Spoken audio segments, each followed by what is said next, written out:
Então, isto foi a teoria do livre comércio e não é ilógico que os grandes mercadores e produtores ingleses vão aplaudir esta teoria e então nesta caricatura, neste charge no começo de um século atrás, mais ou menos, então eles fazem a comparação entre the free trade shop and the protection shop.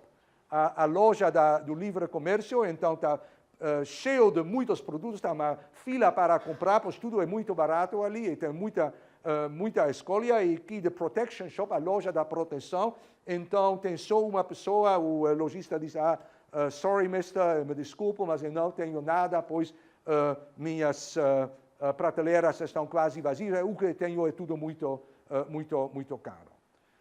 Então, a partir desta lógica, os países mais avançados durante o século XIX vão tentar realmente abolir estas barreiras aduaneiras, o que dentro do país já aconteceu, por exemplo, na França, após a Revolução Francesa, na Inglaterra também aconteceu, mas também a Inglaterra e França, que ainda durante a época de Napoleão Bonaparte foram arqui-inimigos, vão, no século XIX, se tornar, se não amigos, pelo menos parceiros, e vão assinar acordos de livre comércio. Uma outra coisa que indiretamente também tem a ver, se vocês se lembram de todos estes estadinhos dentro da Alemanha, que são todos estadinhos independentes, e tem os nacionalistas alemães, e eles sonham da unificação numa grande nação alemã, mas no século XIX, antes do estabelecimento do Estado da Alemanha, estes estadinhos já vão assinar entre eles chamado Zollverein,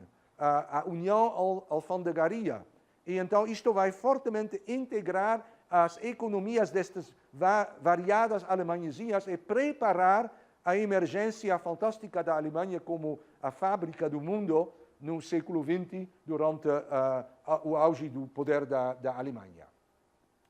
E também, tudo isto, por si, também vai produzir uma expansão financeira, pois para fazer se desenvolver todas estas trocas comerciais, então você precisa também de crédito cada vez mais fácil para mobilizar, então você tem também um grande desenvolvimento de bancos e de instituições financeiras nesta época. Ok, e o outro lado, a outra face desta medalha, é então uma também crescente hiato entre prosperidade na Europa e pobreza no que hoje nós chamaríamos o terceiro mundo, mas na época o termo ainda não existia. Pois exatamente, bom, então com isto não quero dizer que os europeus maciçamente foram prósperos, pois esta prosperidade dos europeus é mais algo de pós-segunda guerra, mas em comparação com a Ásia e a África, os europeus foram milionários. Sim, você pode comparar que toda a produção de produtos manufaturados em Ásia e nos países europeus, pela reconstrução de historiadores, meados do século XVIII, mais ou menos foi igual. Se você vai um século depois, em meados do século XIX, quando a Grã-Bretanha já atravessara a sua revolução industrial, e outros países europeus, Bélgica, partes da França, partes da Alemanha, etc., estão em vias de se industrializarem, neste momento a produção industrial da Europa é 18 vezes a produção asiática. Sim? E então isto vai cada vez mais tornar as economias asiáticas e africanas dependentes das economias europeias. E como eu já disse, com os tecelões em Bengala, também, onde já houve uma forte urbanização, forte desenvolvimento artesanal, etc., pode já até conduzir a uma desindustrialização. E com isto, bom, felizmente também isto é algo do passado, pelo menos eu espero, mas algumas décadas atrás nós lemos quase cada ano de fomes imensas na Índia que mataram literalmente milhões de pessoas. Sim? Mas historicamente a Índia foi um país muito rico. Este empobrecimento, miséria, fome na Índia, que se tornou quase um provérbio internacional, é algo da contemporaneidade. tem a ver a outra face da industrialização na Europa. Ok, então, agora algumas coisas que eu já mencionei. Isto é, então, que a mesma revolução industrial depois vai também ser aplicada a outras coisas. Transportes e comunicações e também a chamada arte da guerra. Sim, eu já disse que na minha modesta leitura a arte de matar outras pessoas não é realmente uma arte, mas ok, a gente fala da arte de guerra. Bom, sobre ferrovias eu já falei, e sobre navios eu também já falei, mas pensemos bem, ferrovias, e então isto vai ser uma enorme revolução também no século XIX. Mega ferrovias, por exemplo, que os europeus não só vão fazer na Inglaterra e depois na Bélgica, etc., mas também vai ter uma ferrovia de Cairo para a cidade de Cabo. Vai ter uma ferrovia de Berlim até Bagdá. Vai ter uma ferrovia de Moscou para Vladivostok, no Oceano Pacífico, Transiberiano, etc., etc. Então, estas foram as autoestradas do século XIX que totalmente revolucionaram a transportação de produtos, a transportação de pessoas, mas, pensemos bem, também a transportação de soldados. Sim?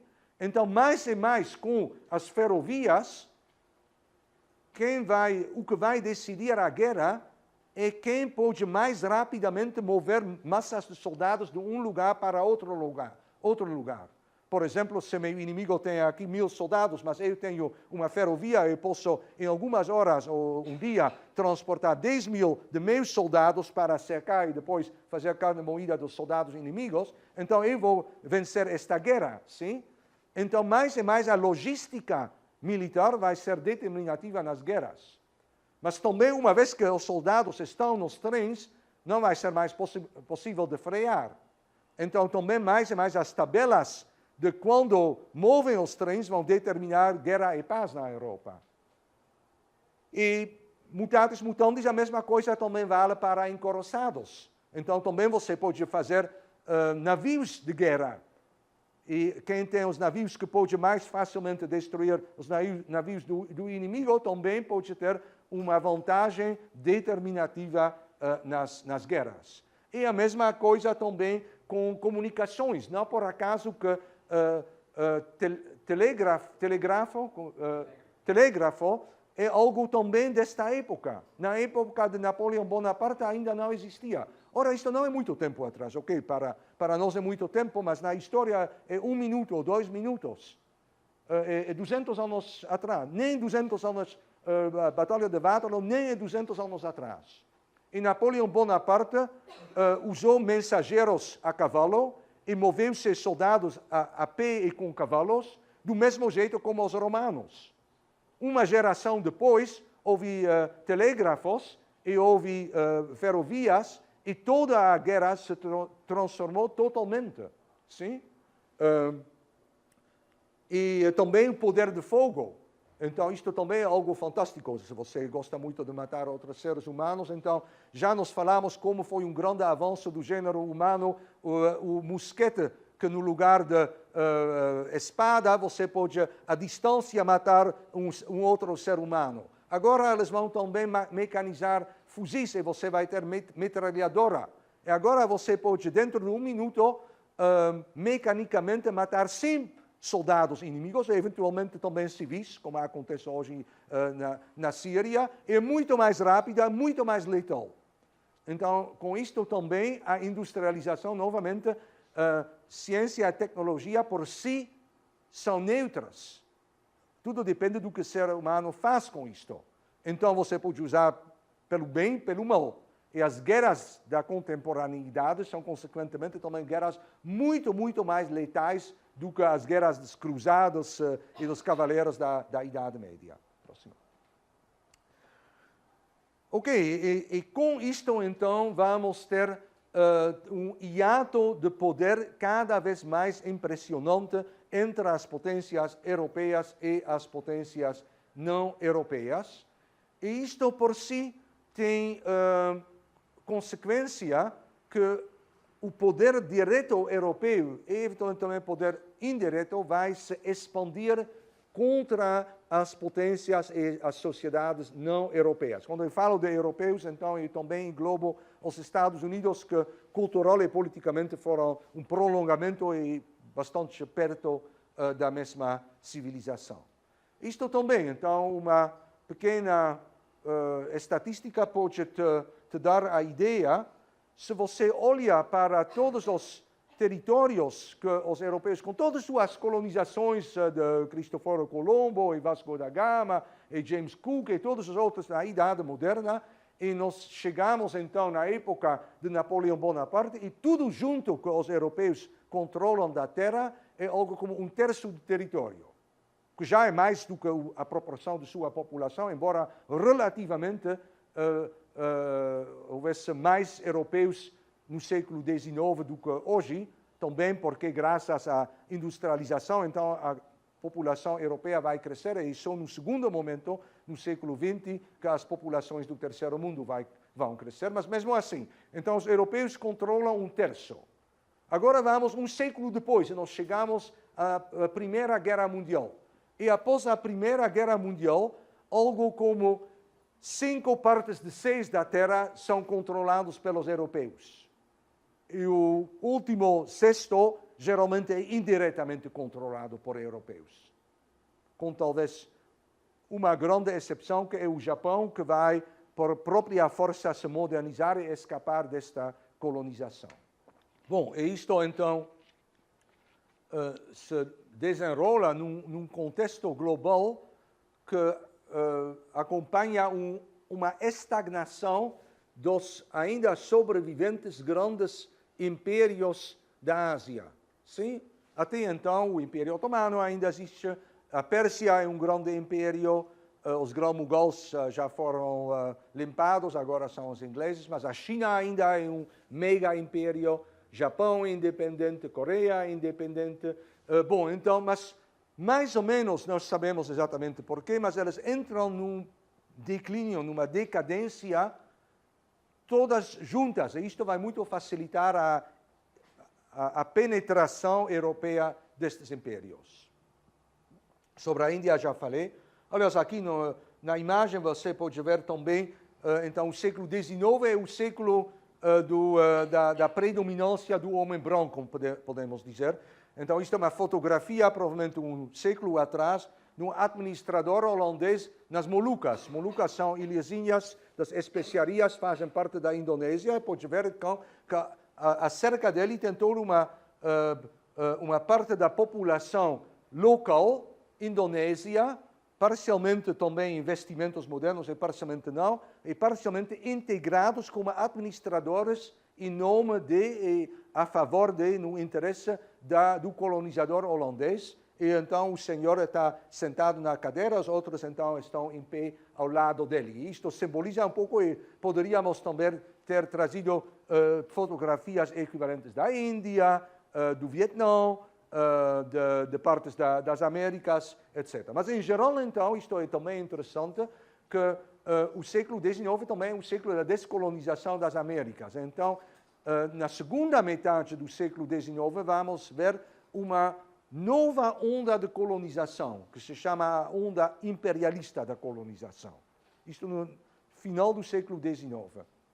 E vai também de forma rapidíssima, e vai colonizar quase toda a África, quase toda a Ásia, toda a Oceania, e isto dentro de só algumas décadas. Então é uma verdadeira revolução geopolítica. Mas isto acontece quando as mais importantes colônias da primeira onda de colonização, aquela que começara no século XVI, XVII, nas Américas, já obtiveram antes sua independência.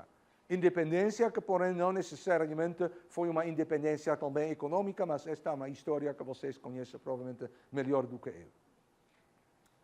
Ok, então agora nós chegamos à hegemonia da Grã-Bretanha em particular, e nós precisamos então falar por que a Grã-Bretanha, com sua Revolução Industrial, conseguiu se tornar a potência predominante do século XIX. Depois vamos delinear rapidamente quais são as grandes características territoriais e outras desta predominância no século XIX. Depois também vamos falar da muito lenta, muito paulatina implosão deste Império Britânico.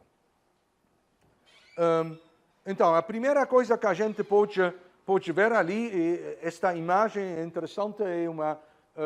bom, a qualidade da reprodução não é fantástica, mas aqui você pode ver Robert Clive, que foi um dos aventureiros do East India Company, que meados do século XVIII, então, fez vários acordos com marajás locais na Bengala e conseguiu implantar ali a primeira grande colônia da Grã-Bretanha dentro da Índia. Se vocês se lembram, então, a Índia foi riquíssima, teve até na época do século XVII um forte sultanado local, muçulmano, aliás, dos grão-mughals. Século XVIII, este sultanado entra em declínio e o declínio se acompanha com a emergência de províncias que se tornam autônomas, de príncipes hindus que fazem guerras e guerrinhas contra os sultões muçulmanos e também de invasões a partir do Afeganistão. Então, é um grande caos e com muita miséria humana na Índia. E neste quadro caótico que franceses e ingleses estão concorrenciando uns aos outros para quem pode, assim, se tornar o senhor da Índia. E os ingleses, obviamente, vão ganhar esta luta e uma das figuras centrais ali foi Robert Clive, e uma batalha, que aliás foi uma batalha basicamente de indianos aliados à Grã-Bretanha contra indianos anti-ingleses. Foi uma batalha importante, assim, uma virada. Em 57 foi a Batalha de Plassey, perto de Calcutá de hoje. Então, isto se engloba, isto se encaixa em algo que a gente já discutiu. Quando nós discutimos o Ancien Regime, a situação na Europa do século XVIII, então eu lembro que, meados deste século, aconteceram um ciclo de grandes guerras que nós chamamos de guerras de coalizão. Sim? Estas guerras aconteceram na Europa entre os exércitos da França e da Prússia, a Áustria, os russos eventualmente também começam a mexer um pouco e outros ainda, mas também se desdobra de uma outra guerra nos mares, particularmente entre ingleses e franceses. E aí, então, as potências coloniais da primeira onda da colonização, vocês se lembram, foram todas potências atlânticas, do litoral atlântico da Europa. Elas foram geopoliticamente melhor colocadas para, então, aproveitar as novas tecnologias marítimas da Idade Moderna, elas que fizeram os primeiros reinos coloniais. Mas também eles tiveram suas desvantagens. E, de certa maneira, as desvantagens dos britânicos foram as menores ou as vantagens delas foram as maiores e eles conseguiram, então, derrotar seus concorrentes.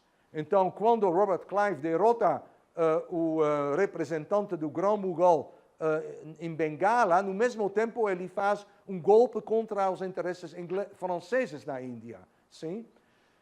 Então, eu já falei, não vamos detalhar mais, mas a França tem duas desvantagens críticas no século XVIII, que, aliás, apesar da Revolução Francesa, não são totalmente superadas depois. Em primeiro lugar, inevitavelmente, precisa dividir sua atenção e recursos entre uma atenção marítima e uma atenção continental, pois está muito mais perto e tem fronteiras terrestres com grandes concorrentes no continente.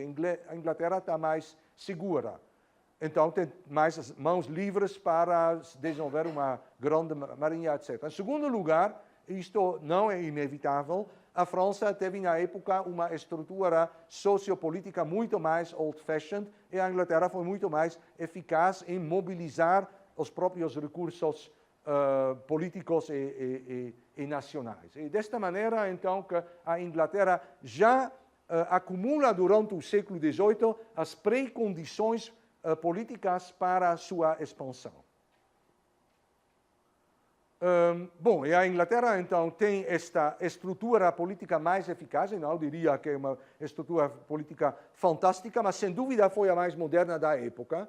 Então, tem o parlamento não é democrático, só talvez 3% das pessoas que podem votar para o parlamento, mas é a oligarquia, e esta oligarquia é uma representação do povo inglês muito mais equitável do que o absolutismo, por exemplo, que você tem na França. Em segundo lugar, o Estado inglês também é muito inteligente e vai subsidiar e ajudar ativamente as tentativas dos mercadores para explorar novos territórios, as tentativas para estabelecer pontos de apoio coloniais ou marítimas para os ingleses. E ainda precisamos mencionar este episódio que foram as guerras napoleônicas, começo do século XIX, que foram críticas para a Inglaterra derrotar, acabar com as grandes competições das outras potências europeias. Sim? Uma coisa que eu lembro e foi bem importante foi que a Inglaterra, durante estas guerras coloniais contra Napoleão Bonaparte, ocupou as colônias da Holanda e da França.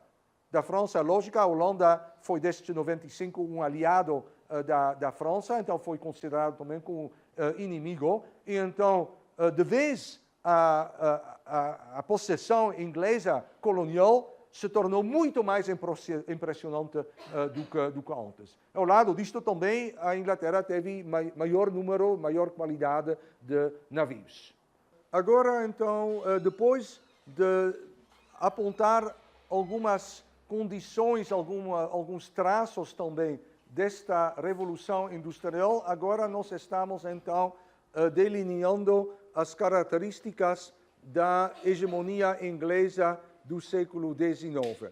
Esta hegemonia, nós discutimos quais foram suas origens já no século XVIII, e poderia até ir atrás até o século XVII, mas pegamos o século XVIII e agora, então, nós chegamos a esta própria hegemonia. Esta hegemonia, então, se baseia, entre outras coisas, na primazia industrial da Inglaterra. Primazia é um understatement, como se diz em inglês, pois na realidade a Grã-Bretanha no século XIX, pelo menos até terceiro terço do século XIX, até este ponto foi basicamente o único país industrializado do mundo. Sim? E isto você pode ver se olha para a quantidade de produtos produzidos industrialmente, então, meados do século XIX, algo como 2/3 destes produtos são produtos ingleses. Isto já aponta o quase monopólio inglês da produção industrial. Então, isto se deve pelo fato que a Inglaterra foi a pioneira, aquela potência que começou com a industrialização, então vai também colher os frutos deste pioneirismo, mas, por outro lado, então, outros países eventualmente podem copiar o jeito. É sempre na história a mesma coisa. Algum país desenvolve um novo recurso, seja um recurso de produção econômico, seja um recurso de tecnologia ou de organização militar ou outras coisas ainda, então se coloca à frente das demais potências graças, aproveitando este novo recurso, mas geralmente são coisas que, após um certo tempo, podem também ser adaptadas por outras potências, então isto vai minar a primazia inicial daquela que pioneirou, que iniciara esta inovação. Então a Inglaterra vai para uma maior riqueza produzida por estes lucros industriais, é aliás uma riqueza extremamente mal distribuída, pois a maioria da população está ainda numa situação extremamente miserável. A Inglaterra do século XIX é o país clássico de todas as misérias da Revolução Industrial, das crianças trabalhando nas minas, das mulheres que precisam trabalhar nas fábricas 12 ou 14 horas por dia, até famílias inteiras que precisam, por falta de alternativas, dormir nas fábricas, perto dos seus lugares de trabalho. O mínimo que eles recebem, às vezes ainda são obrigados a gastar o pouco que eles ganham nas próprias lojas da fábrica, onde os produtos que eles precisam são vendidos a preços inflacionados, etc. Então, a Inglaterra, durante esta época, é o país tradicional, como se diz, the workshop of the world, a manufatura do mundo inteiro. Como se diz em nosso dia, que a China é the workshop of the world. Bom, na imagem, então, você pode ver que isto também se traduz nesta enorme expansão dos transportes e comunicações, e a Inglaterra, e Londres em particular, então, vai ser o ponto de partida de também massas de migrantes que vão para além mar, em particular para os Estados Unidos. E então, esta época da glória, da hegemonia e do auge da Grã-Bretanha no século XIX, se chama o imperialismo do livre comércio. Eu já te expliquei que a Grã-Bretanha é, então, o campeão do livre comércio, mas o livre comércio também, vocês podem facilmente entender isto, é algo que beneficia aquele que já é industrializado, sim? E então, isto é algo que está contra os interesses daqueles que ainda precisam se industrializar. Digamos que a Inglaterra produz um certo produto por 100 livros esterlina cada item, digamos uma peça de maquinaria. Agora a Alemanha quer produzir também a mesma máquina, quer também se industrializar. Ora, na Alemanha não tem estas fábricas enormes e já bem administradas, com experiência, que por décadas já existem na Inglaterra. Então, as duras penas, os alemães também vão produzir as peças para esta máquina, mas na Alemanha o preço de produção chega a 200 libras esterlina. Agora, no mercado livre, aquele que vai comprar as peças da máquina vai, obviamente, para o preço menor. E quer dizer que a Alemanha nunca poderia concorrenciar a fábrica em Inglaterra que produz estas peças, porque seu preço de produção é muito superior àquele que vigora na Inglaterra. Então, qual é a política que o Estado geralmente vai fazer para se industrializar? Ele vai proteger por tarifas, por barreiras alfandegárias e outras maneiras econômicas, vai proteger suas indústrias ainda embriões, digamos, sim? Até elas chegam à maturidade e podem concorrenciar no livre mercado, num sistema de livre comércio. Mas este protecionismo, obviamente, vai contra os interesses dos exportadores ingleses, sim? É por isto que também, em nossos dias, a questão do World Trade Organização de Comércio Internacional, também está com estas negociações sobre protecionismo contra livre comércio e que precisamos também, às vezes o custo é alto, mas precisamos evitar que Estados entrem numa guerra, numa competição, guerras de preços, pois guerras de preços podem eventualmente levar às guerras entre seres humanos. Sim, isto já aconteceu na história e, pelo contrário, isto também foi um dos argumentos fortes que foram usados no século XIX. Mais tem comércio global, mais isto vai tornar o mundo mais pacífico, pois o comércio é bom para as economias, o comércio produz mais contatos entre sociedades e as guerras destroem a infraestrutura para as transações comerciais. Então tem um lógico vínculo entre paz e comércio. De tal maneira que, um pouco antes da Primeira Guerra Mundial, Norman Angell, que foi um pensador inglês, escreveu um famoso e depois ridicularizado livro, se chama A Grande Ilusão, onde ele prevê que nunca mais vai ser uma grande guerra no mundo, pois a rede de contatos comerciais é tão densa que não mais poderia coexistir com uma grande guerra. Isto foi, eu acho, publicado em 11 e 12, e 2 anos depois eclodiu a Primeira Guerra Mundial, que foi a maior guerra da história humana até então. A Segunda Guerra foi ainda 3, 4 vezes piores em termos de perdas humanas, então nós chegamos a estes números de baixos catastróficos e incomparáveis com qualquer outra guerra na história humana. Bom, mas então a Inglaterra vai aproveitar, por um lado, e também pressionar os outros para aceitar, por outro lado, este livre comércio internacional. E, obviamente, a base primordial da predominância britânica é exatamente sua ímpar marinha e também frota comercial.